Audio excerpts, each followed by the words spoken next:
Hi everyone! Welcome to a new episode of Bo's Slow English. I will not be speaking so slowly in today's vlog because I've been getting some more requests to film intermediate to advanced videos. I am here in Baltimore, Maryland, visiting my parents, and take a look at what we're doing right now.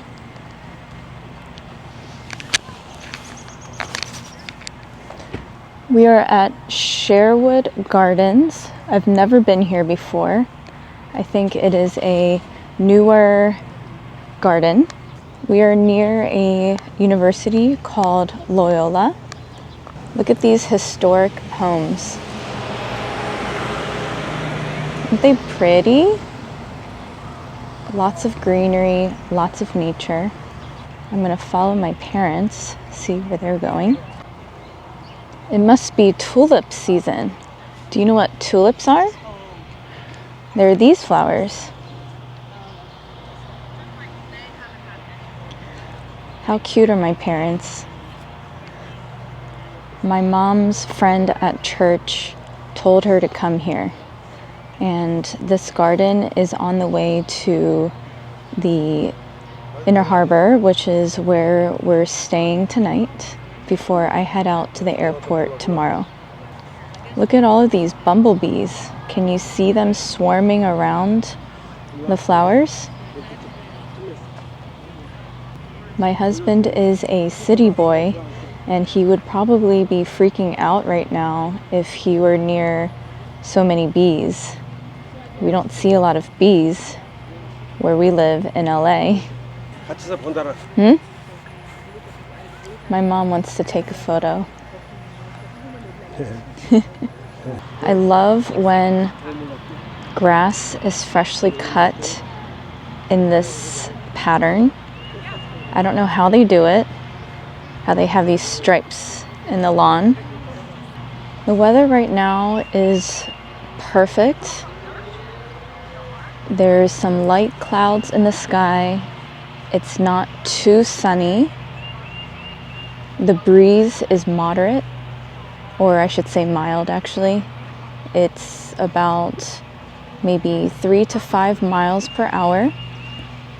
Let's take a look at this garden over here, and we can read this sign together so that you can start to master your reading skills. Pollinator garden.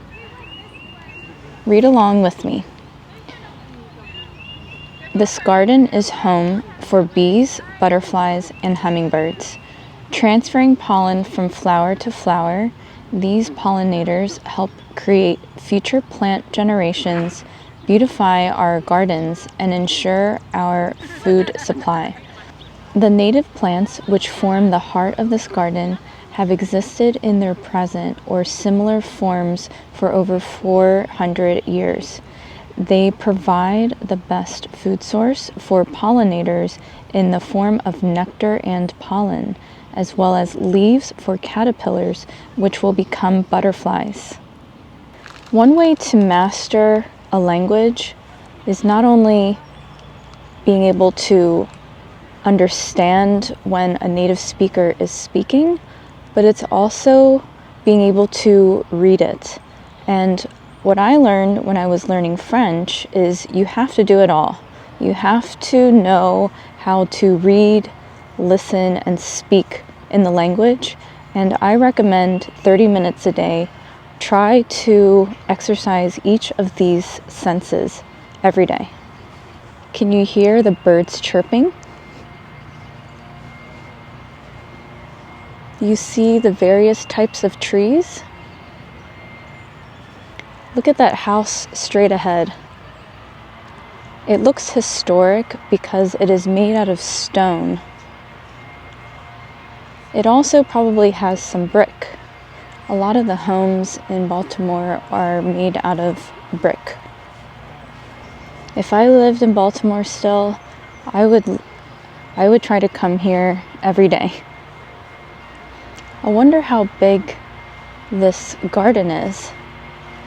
Let's do another reading exercise together, starting with For Everyone's Enjoyment. For everyone's enjoyment, please do not pick flowers, climb trees, or enter planting beds. Leash and pick up after your pet. Leave no trace. Permitted. Blanket picnics and personal photos / videos. Did you know to call this /? Prohibited. Commercial activity and solicitation. That's a difficult word. Organized events, sports, parties, weddings, all vehicles and cycles, grills, hammocks, tables, tents, and structures, loud music, kites, drones, balloons, and confetti, smoking, firearms, alcohol, and drugs. These are all really great practical vocabulary words. Do you know the difference between permitted and prohibited? Let me know in the comments. These tulips have bloomed a little bit more than the ones that we saw earlier today. They are starting to blossom. You could use the word bloom or blossom for describing the petals that are starting to open. My dad is taking a photo of my mom, and I am photobombing it. Do you know what photobombing is? It means when you intentionally ruin someone's photo. I hear a lawnmower in the distance. Wow, in this area you can really smell the flowers. It smells like honeysuckles. Have you ever heard of those flowers? Honeysuckles smell just like how they sound, honey. They are sweet. But I think these flowers are called daffodils. If anyone knows, please correct me if I'm wrong.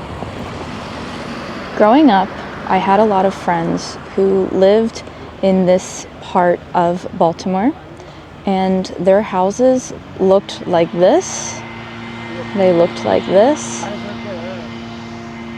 They were large. They had great parties, from what I remember. They had long driveways. Appa, private property.